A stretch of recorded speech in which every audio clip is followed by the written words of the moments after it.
Welcome back to my workshop. Now today I'm not going to make anything, a bit of a different video for you today. It's a bit of a vlog, I suppose.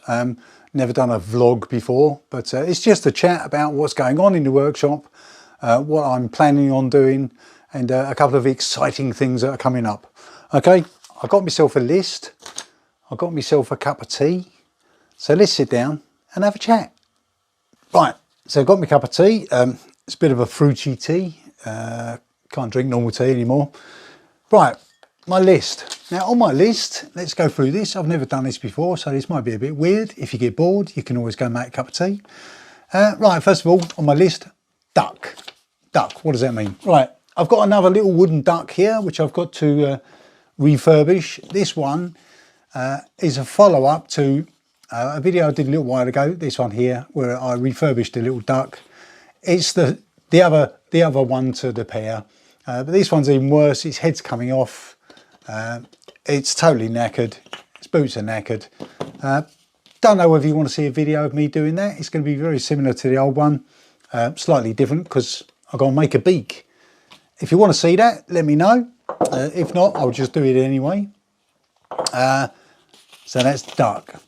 Right, bottles. Now, as I showed in my last video, this one where I made a Prosecco candle, on my bench I've got loads and loads of wine bottles at the moment, all these ones here. Okay, and my plan is I'm going to take all these wine bottles, I'm going to find a way of cutting them down, I'm going to make some little candles and then turn some little wooden lids on my lathe.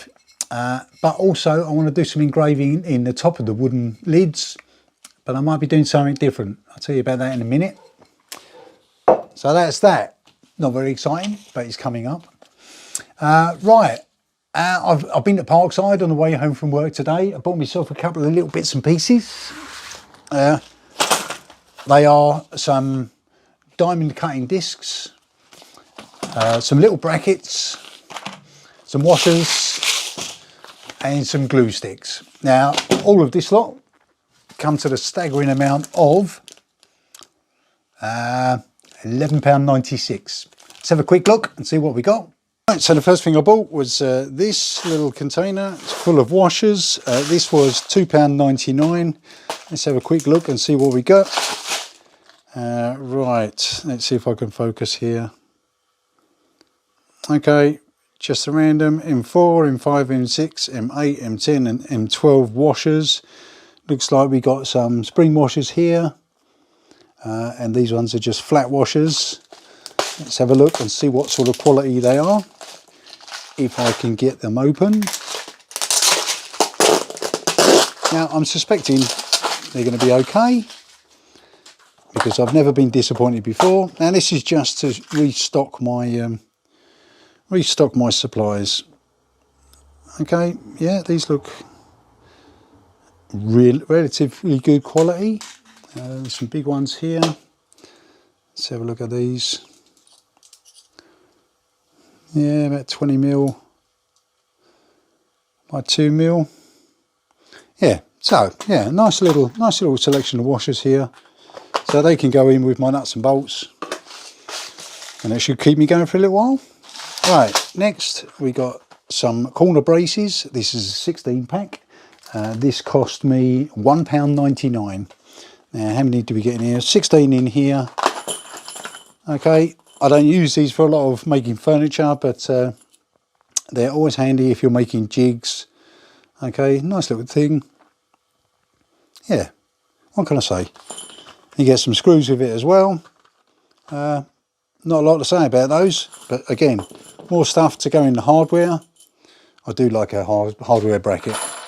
Right, next we got some diamond cutting discs. Now these cost me, let's just check here, £3.99. Now there should be 4 in here. Let's have a look. Yeah, there's 4 in there. Now these are to replace one of these that I got from Aldi's probably about 4 years ago, and it's still doing well. Okay, so these are ideal for cutting things like stone, ceramic. What we got here? Does it actually tell you? Wet and dry cutting, only for cutting, not for roughing. Okay, so we've got two of those ones. Then we got, this one looks like a smooth diamond one. Okay, that should be interesting. I've never got one of those before. Doesn't feel very rough. Right, and we'll see what this is all about. Okay, wet cutting only, not for roughing.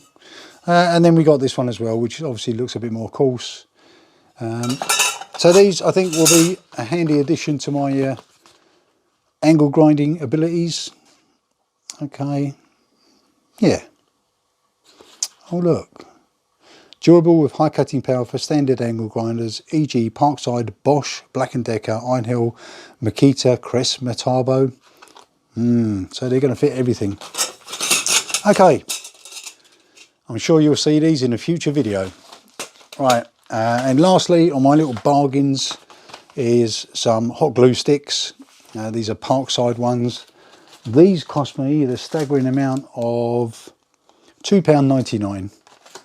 Okay, let's get them open. I've already ripped the box. Okay, nothing interesting here.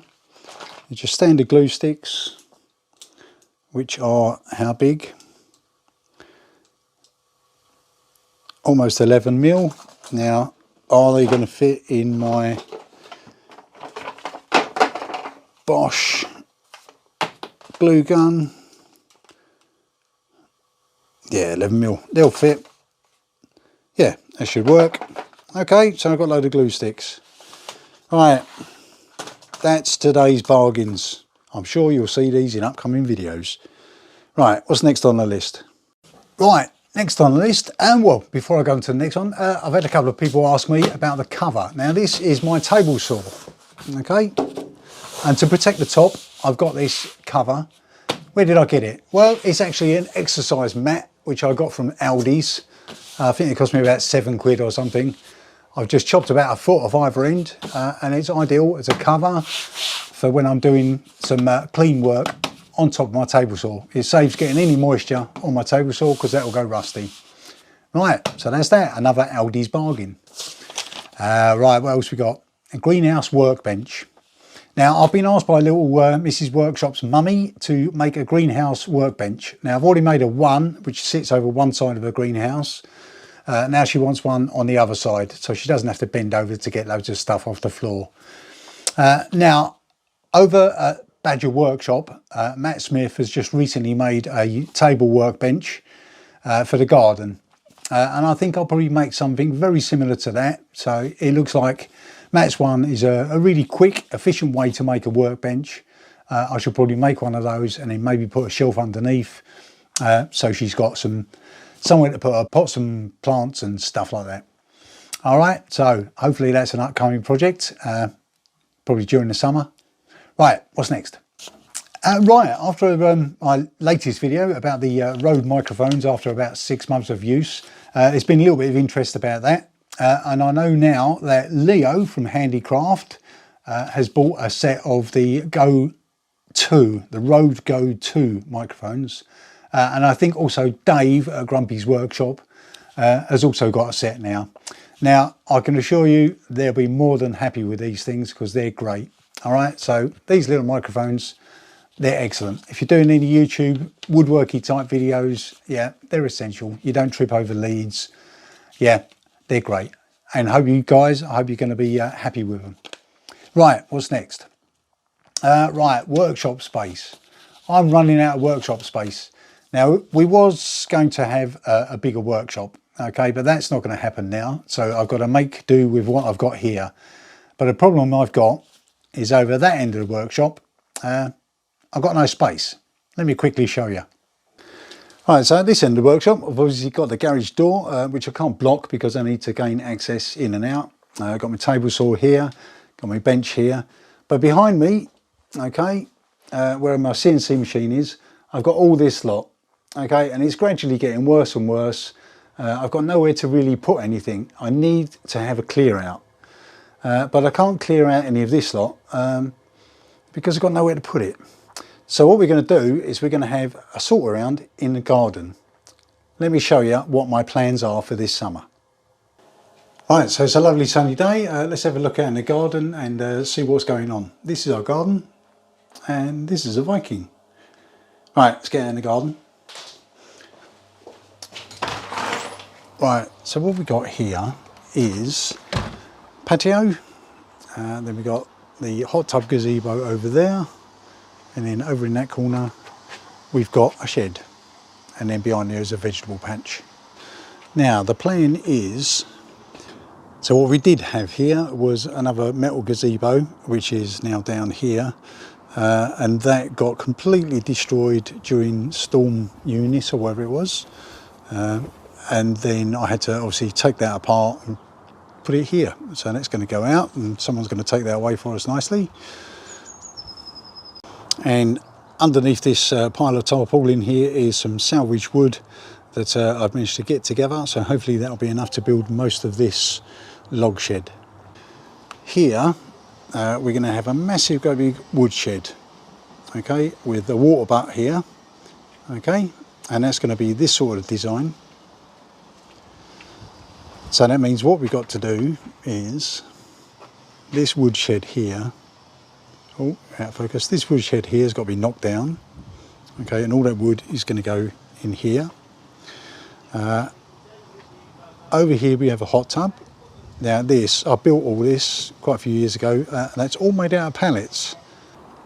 So this is the hot tub gazebo. All of those shingles are all made out of bits of pallet. There's about 500 there.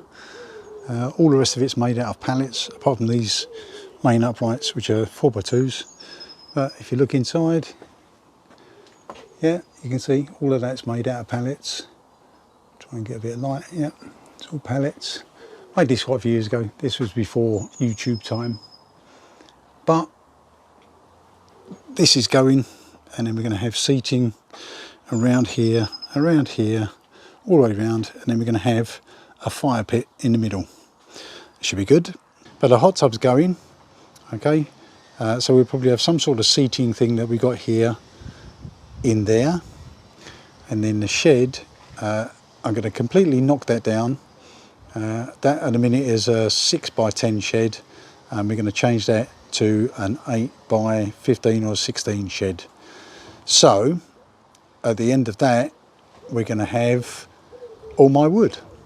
So all my wood is all this stuff here that's in the workshop. Hopefully all that can go in the end of the shed, as well as a lot of this stuff. This should free up a lot of space here because I've got something that's going there.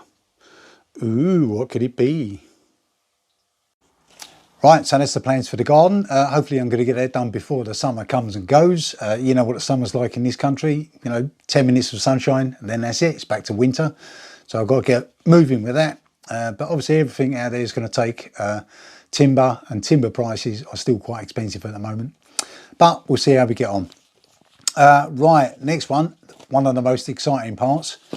I'm going to make a central again. Okay, I've got my ticket. Okay, I'm going on the 1st of May. So that's the Sunday, I believe it is. Now, I hope you can all come if you can. Please come.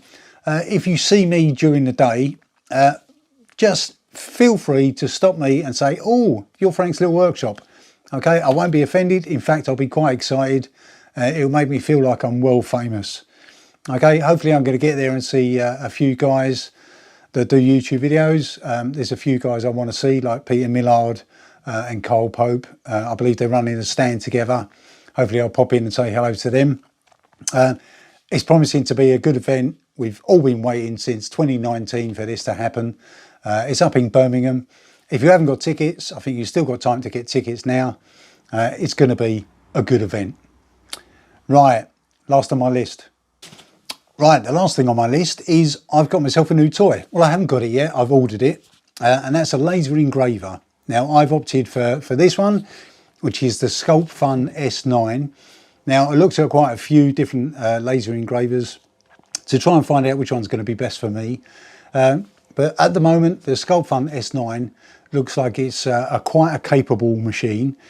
In theory, it can cut up to about 15mm in wood, which I don't know whether I'll use very often, but it can, so I'll be happy about that. So I'm going to venture into the world of laser engraving.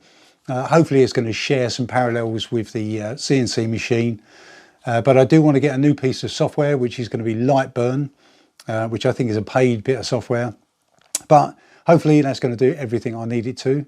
And then that brings me back to making the lids for these candles. Hopefully the wooden lids, I should be able to do some fancy engraving on the lids. Okay, so that's coming up soon. Hopefully that'll be delivered within the next couple of weeks, and then I can start making. Right, that's about it. I don't know if that counts as a vlog. If you're still here listening to me waffle on like an idiot, then thank you very much for watching. And hopefully I'll see some of you at Makers Central in a few weeks' time. Hopefully there'll be some more videos between now and then. But that's just my plans for the next few months. It looks like I'm going to be busy. Right, thank you very much for watching. I'll see you in the next video. Bye.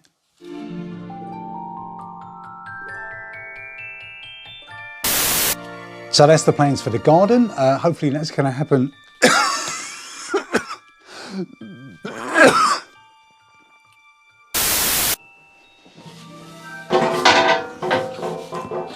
Clang. Let's try that again.